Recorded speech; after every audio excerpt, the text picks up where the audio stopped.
Teacher jumped up and he fully jumped up. You could see him stretching. You could see him stretching, bro. Stretch. You look like Jordan in Space Jam. Yes, because I mean.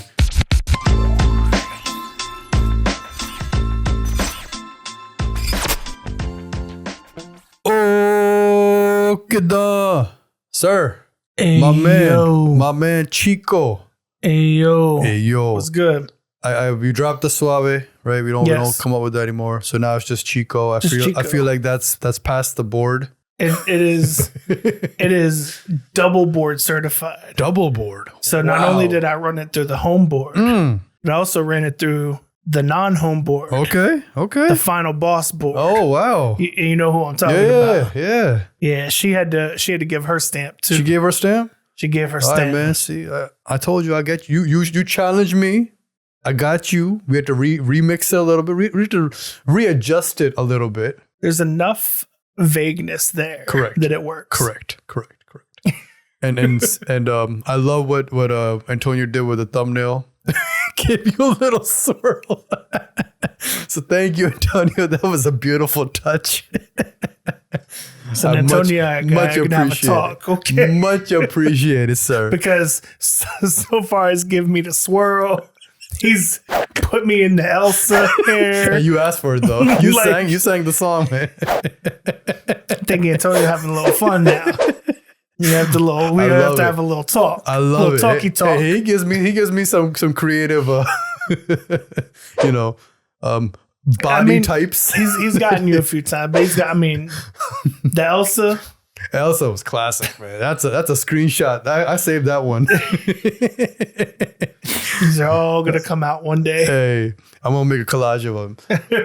But sir, with that, on this new episode, again, before we start, we want to remind you guys to subscribe, share, tell your friends, tell your friends' friends, tell your neighbors, whoever you gotta tell them to like. Tell them to subscribe, tell them to share, tell them to watch. And ring the bell. Right? Ring that bell. Because you don't know when the content drops if you don't ring the bell. That's right. So if you want to stay up to speed, up to date on the latest and greatest, got to ring the bell. So with all that, let's get into the episode. Sir, today's episode. I'm glad we had a little bit of this Elsa talk.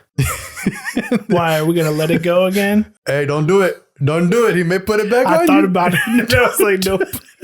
He going to throw it right back. He might do it anyway just for GP. That's right. He may. And when you're put into a different character of not your preferred choice, or when you're displayed in a certain manner, one needs mental toughness, right? When you get a lot of comments of hypotheticals and so forth coming through at you, people who want to attack without knowing the context or without even watching the episode, and have these, remarks and opinions based on a 1 minute snippet of what the whole, what you're talking about. Or not even what you're talking about. Or not even what you're talking about. Assuming they know what you're talking about. Not even assuming. I'm talking about the sumo comment. There you go, right? So people... But this gets out there. And people, and then that's the general culture we live in. Don't let the haters stop you from doing your thing. But one needs a certain level of mental toughness because it's easy to be a keyboard warrior. Mm-hmm. It's difficult to be in the face and put yourself out there, right? How many people want to put themselves out there? So for that, you need a certain sense of mental toughness, right? Whether it's at work, whether it's on the court, whether it's in family life, daily life, wherever. You need some level of mental toughness. And we coach. There's a certain group, I will say, a certain, not group per se, but like certain kids, certain children who don't have it as much as others who have it. Or they haven't learned how to tap into it yet. Correct. And maybe they're a little behind in their journey, some are a little ahead. And as a coach, you're trying to bring that out because sports requires that. It's competition. Mm-hmm. Right? And sports is so black and white. That gray area is someone's got to win, someone's got to lose. There's no in-betweens, right? There's no in-betweens. Someone's got to go home one or the other. The gray area becomes in the debates, and that's what we call the participation trophies, where I don't know about you, but I'm very much against it. I'm not a fan of it. And I'll say it. I'm not a fan of that participation thing. I'm not.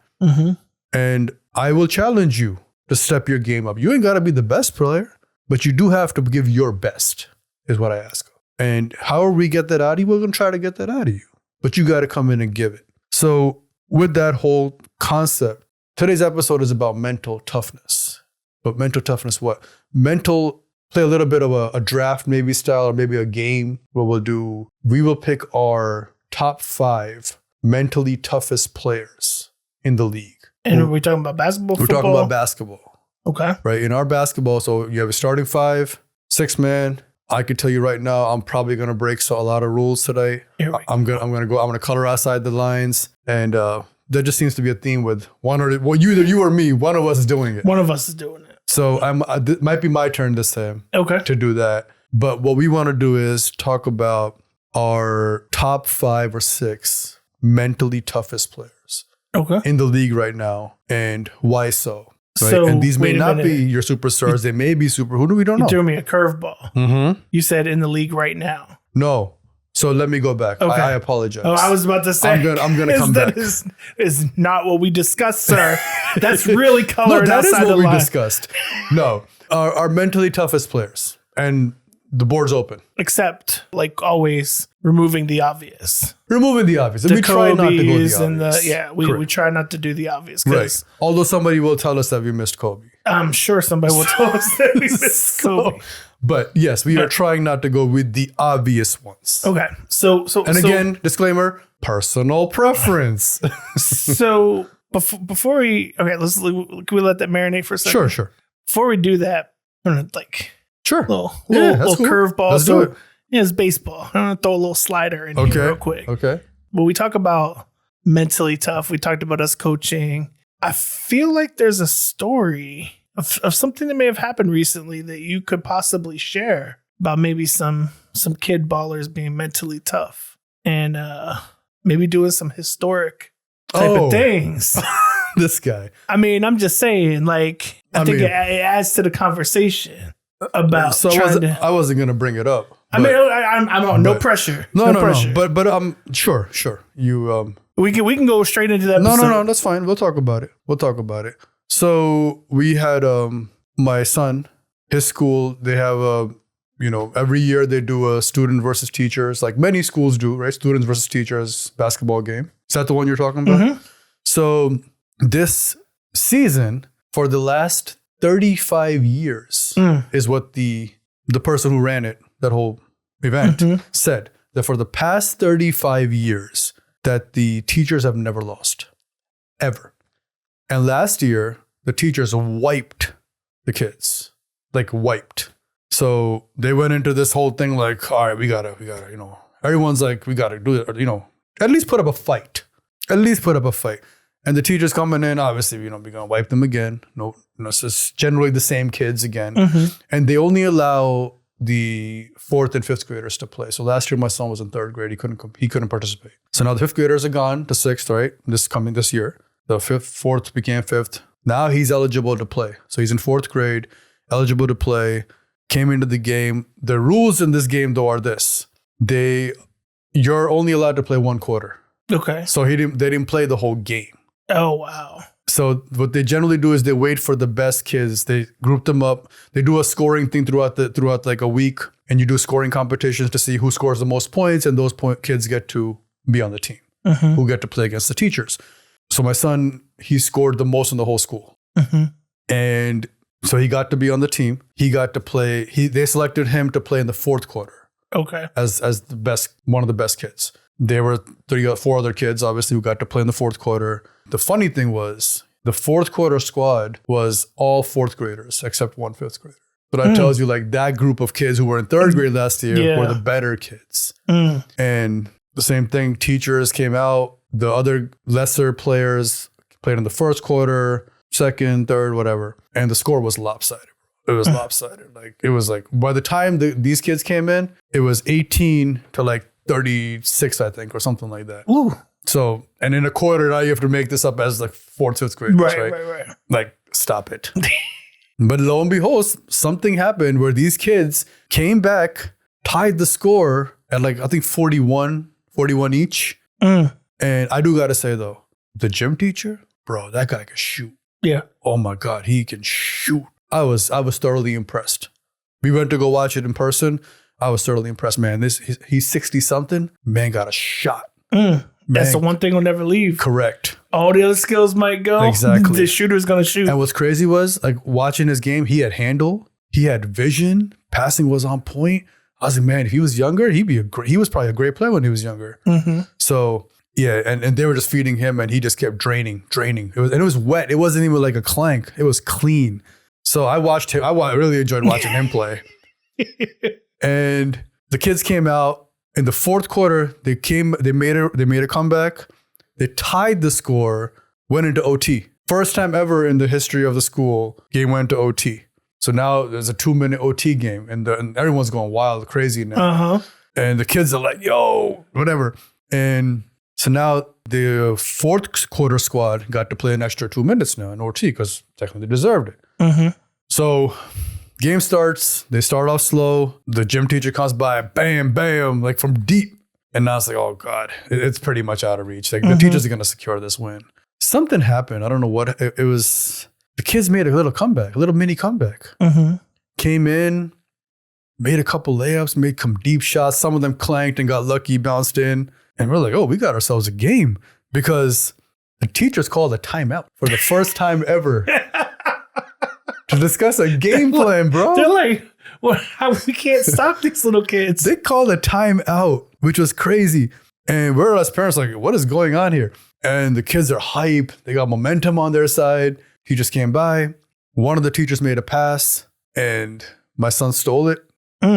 Went down full court, laid it up, one off a rebound. So he made the last 3 shots to close out the game. Like the last 3 pivotal shots. So he got off. One was off a rebound. He grabbed it, turned around, fade away, went in, rolled in. The other one he stole forward, went fast break, laid it up, went in. Final shot of the game. One of the teachers, I'm not going to say his title, but this man passed the ball. I think he mistimed his pass, went right to my son because there was another teacher crossing, and I think he mistimed the pass. My son caught it, went down. The teacher went back, got ready, got prepared because he saw him coming and he knew he was going to shoot it. And now the time was down. The whole crowd, everyone, 5, 4, 3, 2. My son came down right off that left elbow, right on the left elbow. Teacher jumped up. And he fully jumped up. You could see him stretching. You could see him stretching, bro. You look like Jordan in Space Jam. Yes, because and my son, then he stopped a little early just to kind of get a shot off. Jumped up, shot it. And he put extra arc on it because he had to. Yeah. Thing went up, and everyone was like, 3, 2. Went right in through the net. 47-45. The students beat the kids. The students beat the teachers. Bro, everyone was in disbelief. Kids going nuts. The whole gym go. My son had that like Dame moment, right? He said, did he go like this? No, he didn't do that, but he went like this. Right? He went like this. Oh, did he? Let's go. And he's walking around. The teachers that are hugging him, a gym teacher picked him up and all that. Like the kids jumping all over him. But it was like that. For me, it was like a moment of, I felt like Del Curry when Steph hits a shot, right? And I was like, yo, this kid has, at the age that he's at, 10 years old, his mental toughness and ability to be crunched, like to lock in, like this ice in his veins or whatever. In that moment, when you hear the crowd and you know what's about to, like, the shots come in and you adjust and you make the adjustment. So when you watch the video, you'll see it. Like the adjustment he made. And the only thing I thought to myself was, man, like this kid is so much way ahead of I ever was at his age. Like if he played Hak, a 10-year-old Hak, he would wipe him. So, and I was really proud of obviously I'm proud of what he did, but even the fact that they really pushed and worked hard to get to that point, to push it overtime. And even on the last play to get it to overtime, he made a key pass to the open guy, the right play. He could have shot it, made the right play to the guy with the best shot. Guy missed it. We can live with that. I can live with that L. But for all the kids to come through, it was like a really that right there is mental toughness, and that right there is persevering. That's RBA. That's clutch. That's Mamba. Whatever you want to call it. Well, that's why I wasn't sure if you were going to share it or not. So I appreciate you indulging me, because that's what was fascinating to me, hearing the story from you about it, was the fact that, like, do you know, especially as a kid against teachers, that the mental toughness you have to come in cold from the fourth quarter, looking at 18 to 36 and saying, I'm like, I got to make up what is that? Is that 18-point deficit? Like, I have to double up the score just to try to even get it to overtime. Right. Like, you have to be so mentally tough to be locked in to be able to do that in one quarter. Yeah. And, for them to do that, that's just crazy. That's why I was like, we can't escape this episode and not talk about that. I mean, I wasn't going to bring it up, but no, but it's such a great example of just like how, especially for, parents that are, have kids that aspire to do it, like just helping them get locked in and being ready for that moment, and not looking at it, the scoreboard, and being like, oh my gosh, like we're down so much now. But I mean, we've seen it with some of the March Madness games, right? Yeah, like just when you think a team is out, boom, the next thing you know, they make a run and somebody hits a crazy shot, send it into overtime. Like, it happens, right? And that's why you got to teach them from a young age not to give up and keep playing hard and pushing through. And then next thing you know, you do something historic. That's crazy. Like, they're gonna live in infamy now at this school. He's now the hero of his school, bro. It's crazy. Like, it's great, right? Yeah. That's awesome. That's awesome. What's one thing as a coach though, what I want to say through that is, one thing I was really proud of all the boys was the body language was like really good. Like, none of them was that whole like we're down, like that body language really made me proud and happy. And the fact that they never gave up even on a single possession was really like inspiring. And I was like, man, that's a good squad right there. Nice. Mine is like, some just want to shoot every time they touch the ball. That's natural. Yeah. But like the fact that they're up and down, not giving up, not stopping, playing defense, grinding and scrapping made me super happy. That's awesome. So yeah, it was. So what we took away from that though is it really inspired and motivated him. Yeah. To continue, because I told him like, that's all your hard work. Right. That the game rewards you. Yeah. And that was the game rewarding your hard work. Right. Right. So it's not something that just happened by chance. It's the culmination of all that hard work you're putting in. That moment came and the game rewarded you. Right. So now you got to continue. Now we just got to amp it up. Yeah, talk about building confidence. Yeah, and it definitely built some confidence. So yeah, we've definitely been grinding since then. No, and I expect that either way. Yeah, so there's always the next step now, next stage. So let's get into the episode now. Let's into the actual the NBA players. The NBA players who we believe are the mentally toughest. So we're doing a starting five and a 6-man mentally tough NBA players throughout history, non-obvious. In essence. That expression right there. That's it right there. Okay. That's the assignment I thought I was doing. But okay, let's go. Well, then you know what, sir? You go first. Sure. I want to see where we're headed. Okay, that's fine. So what I did, personally, was I broke it down into past and present. So I have my past team and my present team is what I did. Right. So I didn't make one team. I made a past and a present team. Does that make sense? Okay. So that's the route I'm going. So I'll try to have to do that on the fly. But you don't have to. You don't have to, because I'll just put a slash behind. No, that's fine. And you could have just told me past and present, and I would have done the same. And also what I did though, I didn't go by position. Okay. I just went by straight mental toughness. I don't care about position. That's fine. So like this is like you can call them the goon squad is what they call them, right? These guys are the guys you don't want to meet in the back of an alleyway type of guys. Okay. But who also can hoop. Well, there are some guys that might be physically tough that are not mentally tough. True. So it's not all about physically tough. True. Agreed. So my first from past is a man who had a nickname after a store which went out of business eventually. But even to date, he's respected. Kmart. I was like, let me see if I can guess it. Kenyon Martin, man, that guy was. Nobody wanted problems with him. He's one guy nobody wanted problems with, except Kobe. But nobody wanted problems with this guy. And even he came out, and right now he's a regular on Gil's No Chill Gil, on his pod. And he said that I was called into the principal's office David Stern, and told that if I don't calm down, I'm going to be out of the league. Like he said, David Stern saved a lot of people from getting punched in the face. His words, like, punched in the face, bro. Like, I mean, it doesn't surprise me. So that's Kmart. And, and the way he played, man, the ferociousness, like it was crazy. Okay. So, well, I went position by position. Okay.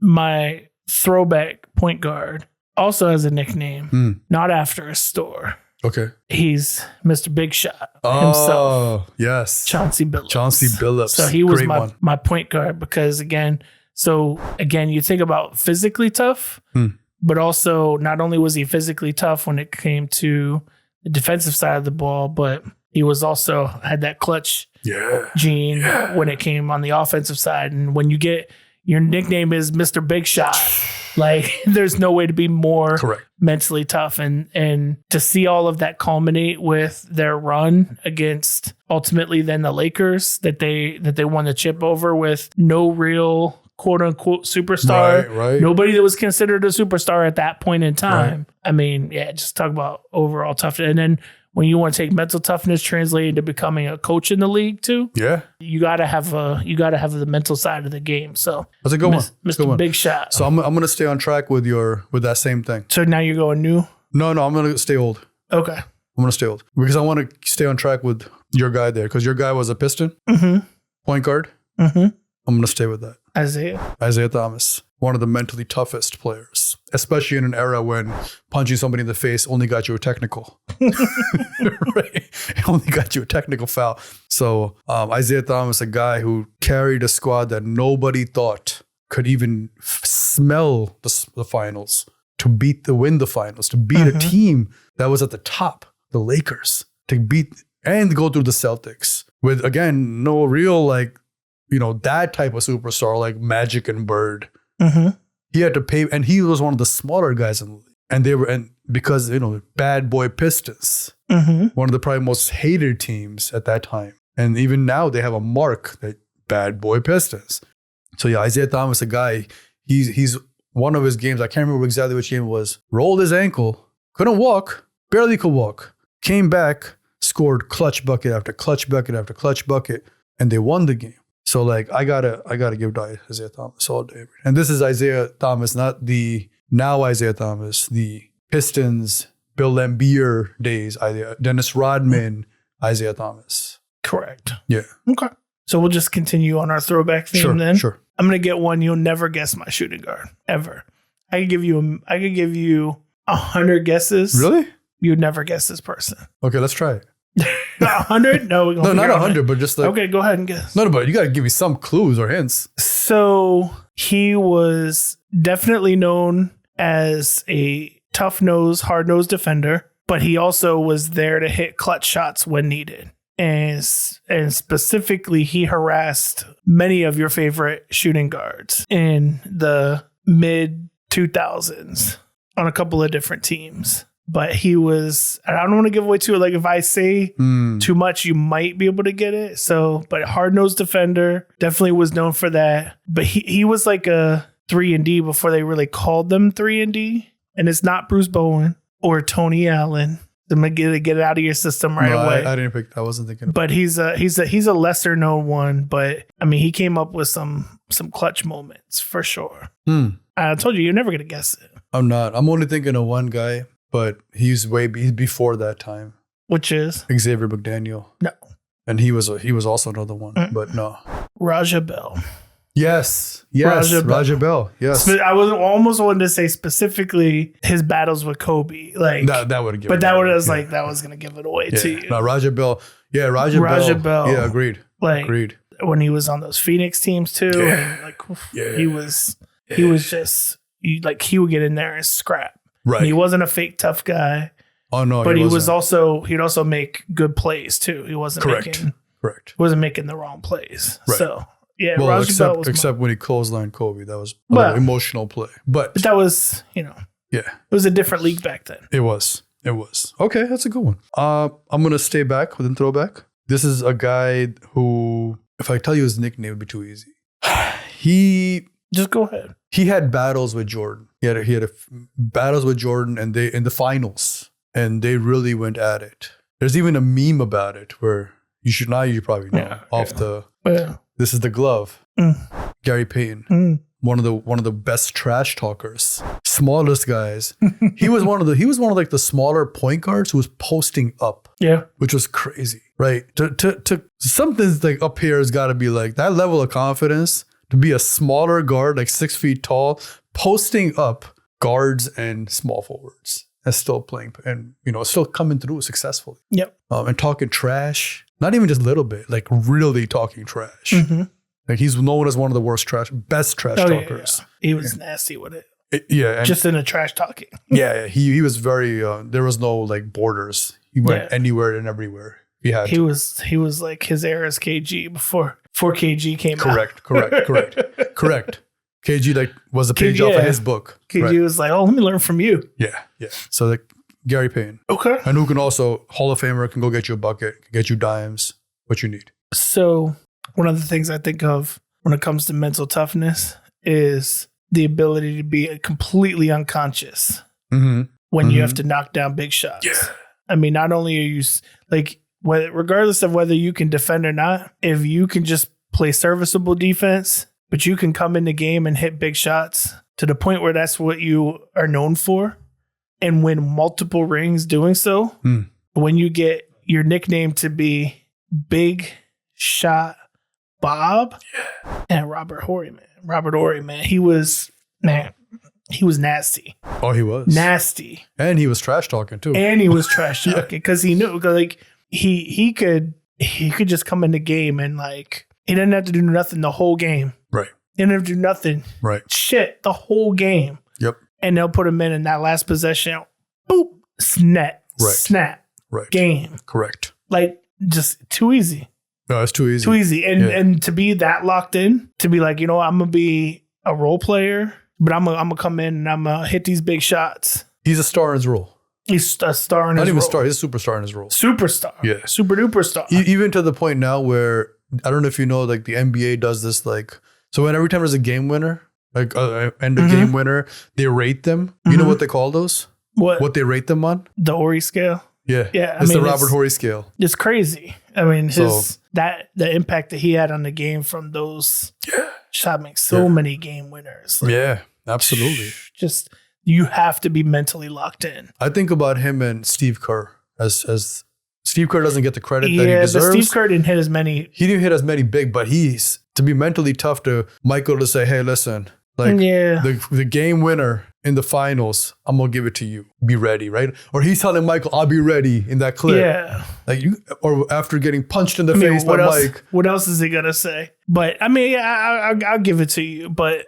he's tough, man. Big Shot Bob. Oh yeah, Big Shot Bob. Big Shot Bob's on another level. He is.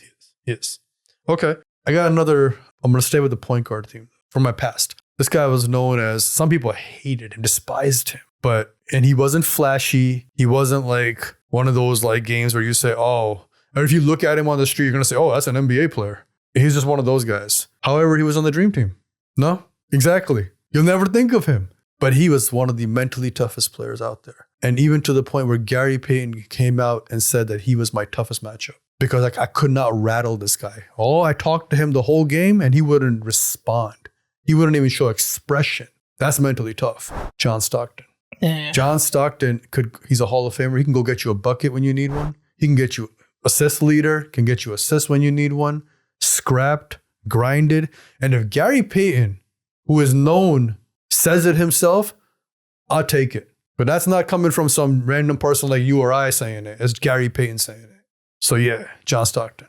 You can say whatever you want about him. I'm not even gonna say nothing. I'm gonna just let that one be. Okay, that's fine. I'm not gonna say nothing about no John Stockton right now. Okay, it's cool. So I'm gonna go to my center. Okay. And I'm gonna go with, speaking of this area where we are, kind of close to home for college. Sure. But then came into the pros and dominated, especially dealing with some health issues. And that's where really the mental toughness for me was on display. But Big Zoe, Alonzo Mourning. Yeah. And then also too, on top of it, gave us one of the best gifts of all time. The one where he's sitting on the bench where he's like mad. Oh yeah. And then he goes, Yep. Like, Yep. Your game was one of the best gifts of all time. But yeah, I mean, just to overcome some of the challenges that he faced, but to still continue to be a dominant player, win a title. I mean, it's he had a heck of a career. He did. And he was tough. I mean, physically tough. Yes. And mentally tough. I also find Alonzo Mourning as one of those folks, or one of those guys who had the biggest body transformation from when he entered the league to when that later years. Like, this man he went from skinny. He was big, like, but he wasn't jacked. Yeah. He went jacked. Like Karl Malone got jacked. He got jacked. So, okay, that's a good one. My last one for past is the guy who is known as the probably best trash talker back in that era, to the point where he would tell you what he was going to do and then go do it in your face and say, see, I told you I was going to do that. Why didn't you ready? Or the guy who said, this guy was, so if you go to the color now, he said, you're going to put a white guy on me? That's disrespectful. His words.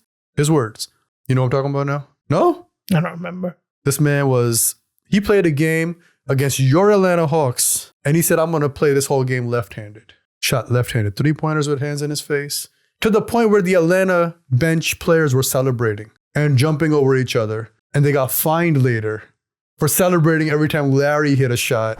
Larry Bird. Larry Bird. Oh, I thought we were taking I'm thinking of what obscure player did this, because I thought we were taking like the big names out of it. So that's why I was like, who would it, like, I vaguely remember that comment, but like, what random player? Larry's my one who's like your other color outside the line. Sure, there you go. Okay. Yeah. So okay, yeah, no, I mean, Larry was crazy. Yeah. Mine, last one is I'm just gonna put it out there, Manu Ginobili. That's a good one. Manu Ginobili, because what he was able to do as a sixth man, which is why I put him as my sixth man. To be a sixth man primarily his entire career. Yeah. When international players weren't getting the love that they get today. But to be a super duper star in his role, but also too, like, he'd just come in there. He play not recklessly, but like he just put his body on the line, put himself out there. He'd be weaving in and out, but then he could also shoot. I mean, like, he literally almost do everything. And he would hit big shots, clutch buckets. Yes. Lock up when he needed to. Yep. Right. They had Bruce, who was there, for a long time, who was their primary, lockdown defender. But like, he would lock up when he needed to. And like, he had his own set of clutch moments, which is why he's a Hall of Famer. But just like to be able to go your entire career without really getting acknowledged as a superstar. Right. But you were still part of the big three. You know what I mean? Agreed. 100%. What's crazy about Manu was that he's probably my most favorite player on the Spurs. And he never got the love that he deserved. And I always felt like had he gone to a different team, he'd be a starter. Oh, absolutely. He'd be an automatic starter. He should have been a starter on his He should have, exactly. He absolutely should have. But because he played on the Spurs, he never got the shine that he deserved. Right. Which was a story with a lot of players who go on the Spurs and don't get that general shine. Because it's about the team. Correct. Except when your name is Wembayama. I'm sorry. That's different. I'm sorry. Like, yeah. Built different. Correct. Literally. Okay, that's a good one. I'm going to go really quickly through my present ones. And if you want to add somebody. I'll throw some in there. You throw some in there? Okay. So go to your first one real quick. Sure. We got Patrick Beverley. Patrick Beverley is a guy. He's somebody I thought about for this one. But I thought we weren't doing anybody current. I told you. I would throw my boy Trey in there too. When you talk about like becoming a villain. And overcoming like those Knicks crowds and those Sixer crowds. 100%. Like he had his moment, like everywhere he goes, he's like the villain. He is the villain. And he still continues to produce. As long as he's healthy, he still continues to put up 30 and 10. No, agreed. 100%. He especially after the Knicks, like that whole series, this man cemented that he is one of the most mentally tough players. Correct. There is. And I would say that for any player that owns real estate in any other arena, right? It has to be a mentally tough. Like Luka, right? Him doing the Suns. Mm-hmm. They call him their son's daddy. When he started doing this, to like that's a mentally tough player. You can't rattle him. Yeah. Right? There's like KD doing this. You can't rattle him. Reasonably. Yes. Another player I have in here is Russell Westbrook. Yeah. He's a player I feel like he's very mentally tough. Despite all the hate that he gets, you still don't want those problems. Like this man, every time he attacks the rim with that ferociousness, is nobody's getting in his way. He doesn't stop playing with that level of aggression, regardless of whatever you may think or say about him. Right. And to not be rattled by all that talk, continue to play your game. And this guy who, the triple double. Like we all quickly forget how he was Mr. Triple Double. Not just once, not twice. Like he did it multiple times. And so we soon forget how, Russell Westbrook. I'm sorry, that's disrespectful. Give the man his respect. If somebody says, if you Russell Westbrook has a chance to come on your team, given the pieces, you'll be happy to get him. Because he also plays defense and does everything else. Maybe. So I'm gonna give him his flowers. You can give him his flowers, that's fine. I'm gonna give some preemptive flowers, but this one's also, I don't know that he's completely or fully shown because it's so early in his career. But I'm going to do this based off of potential. Okay.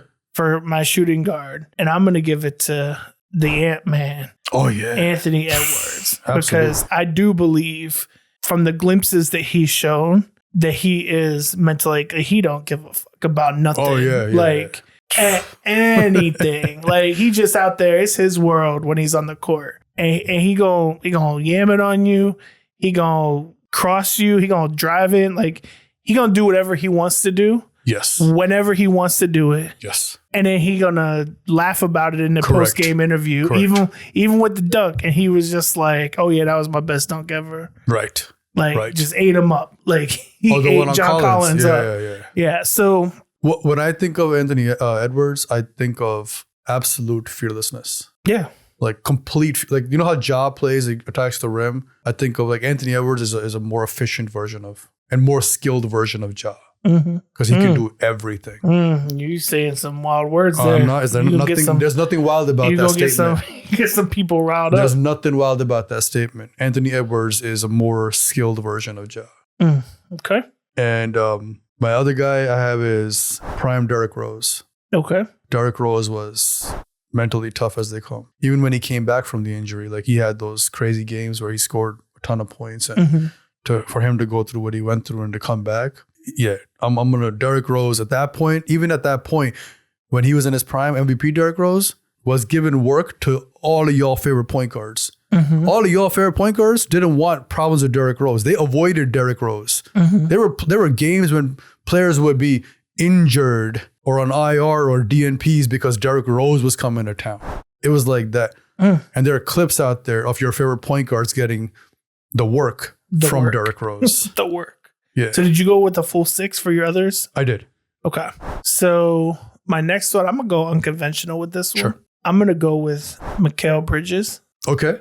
And the reason being is because whether he was playing a role for the Suns, whether he was a starter for the Suns, or now as one of the primary guys on a bad Brooklyn team, he balls out. He does. Like he doesn't change the way he plays. He just balls out every time he touches the floor. And I think now that he went to Brooklyn, people are starting to see how much more potential he has. And he's getting a bag. Somebody is giving him a bag. Oh, yeah. And it's just going to be a matter of how much it weighs for when the Brinks truck backs up. Beep, beep, beep, beep. Yeah. Because he's a ball. Like he reminds me of KD in that he's just a hooper. He's quiet, goes about his business, and just like, I just want to hoop. Yeah. Although I have seen his celebration backfire on him a couple of times. Yeah. But that happens in basketball. You play long enough, you're going to get got. Correct. So, no, that's a good one. But I love how he's quiet. I don't really hear a lot of like trash talk type scuffle with him. But he's quiet, goes about his business, handles business. It's a good one. Another guy who, unconventional, I feel like, doesn't talk. You barely hear him. But he's a key piece on any team. And he's usually the guy that's thrown to the wolves. Go guard the best guy. Any guess? He's switched around multiple teams. Nope. Drew Holiday. I feel like Drew Holiday doesn't get the love he deserves. He's always put on the task that you have to go guard the best guy on whatever team he's been on. he's had to go be the guy to guard whoever. Granted, you may get worked some games, that's fine. But to be mentally tough to say, yeah, I'll go guard the best player every game, whatever game it is, and to play and to contribute on the other end, like that's and never hear him complain, never hear him talking. Like that's a mentally tough guy for me. Okay. And I think he's a plus on any team he goes on. Yeah, that's a good pick if you're picking multiple point guards. But since I'm going position by position, I'm going to put a guy at the power forward spot that's not a power forward, but he's so mentally and physically tough that if you put him there, he'd be like, all right, bet. Right. I'm in there. Okay. And he not only would he excel, he would take it as a personal challenge to obliterate whoever he was playing with in that spot. Okay. And so I'm going to put in my power forward spot, Jimmy Buckets. Jimmy Buckets. Jimmy Buckets. Yeah, of course, man. Because he's not a power forward. Right. But to talk about mentally tough, Yeah, that dude is. Oh yeah. He's almost borderline crazy with it. He is. But when you hear his story, right, of his upbringing and everything else, and then coming in, he wasn't highly touted coming in, and his come up with the Bulls and everything that led to and all the other stories, the Timberwolves practice story, and all of that. You have to be mentally tough. Oh, 100%. And that's funny because he was one of my guys. Jimmy, like you have to go with Jimmy. I could steal. No, Jimmy is one of those guys who, when I think of like, nails, tough as nails, they say, he's that guy, tough as nails. So yeah, Jimmy Buckets, one of the other guys I have on here, and you may say, yeah, a little more mainstream. But if you remember his story and how he came through and how he came from an unknown school to come into a league and not even be the guy initially, but to show glimpses of it and then to quickly gain respect and then become the guy. Now to the point where the guy has his own gesture and you know who it is. Even to the point where my 3-year-old was doing this gesture to me, which was crazy. I'd have to say the words to him and he can do the gesture. No? If I say the word timepiece, the gesture. Was it Dame Time? Oh, Dame Time. Right? Weber State. I never heard of it. You ever heard of Weber State? Yeah. I don't remember them in any March Madness runs. I mean, they were in there, but it wasn't. Correct. Yeah. Nothing memorable, right? Nothing memorable. So for him to come out, to go through the grind that he went through, and he talks about it like, I wasn't touted. I wasn't highly recruited. I wasn't scouted. I was one of those like unknowns. But I had to be disciplined and be around the right people and work my tail off. And this is why I am where I'm at. And he even challenged, he says, I challenge you to find somebody more disciplined than me. Right? So he's super locked in and focused. And you have to be mentally tough you can't be easily distracted. Because once you're at that super mega superstar level, the distractions, right? The flies come where the honey is. There's more flies here now. So you got to be super locked in, super focused, super like it's like when they say Kobe was in LA. Like LA is like the hub of like every distraction out there. Yet you never saw him out and about. And that's the kind of like what I get from Dame. Okay, I like that one. Golly, you're very point guard heavy. Oh yeah. I'm a point guard. I play point guard. For my center, I'm gonna color a little bit outside the lines, but I'm gonna do so with my head held high because my guy was drafted during a Taco Bell commercial. Okay. And even though he might be a superstar and league MVP, it's still crazy that my guy was drafted during a Taco Bell commercial. That's crazy, right? And now is just killing the league. Like, he makes it just look so easy. Like, he doesn't even look like he's really trying too hard. But yet, nobody can stop him. I mean, until he gets stopped. So I feel like he's on track to possibly win MVP again.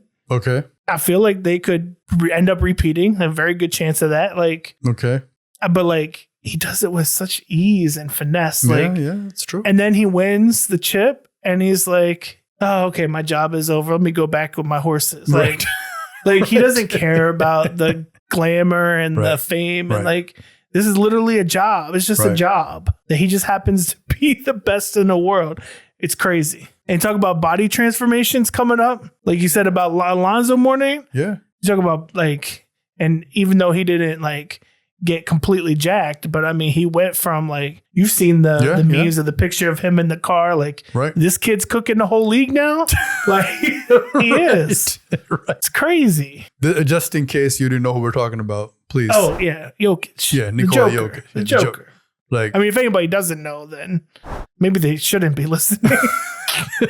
Or you can learn about it. Or learn about it. There you go. Go watch some highlights. Yeah. But yeah, Joker, I mean, and what's crazy is like, do you remember the interview where he said, he's like, nobody likes their job.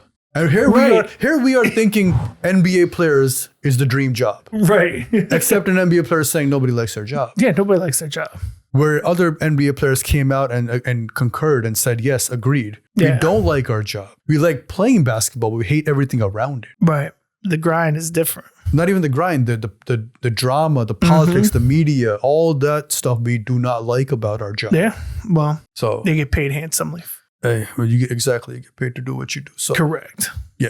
So, sir, that's I think that should conclude our list. Yes, sir. I wonder what some other folks will have on their list. Yeah. Well, we tried to semi not go mainstream. Some we did, some we didn't. Right. I threw a little curveball with past present. You Big curveball. You came in with some off the dome. You did a great job adjusting. It was excellent work, as expected from Chico.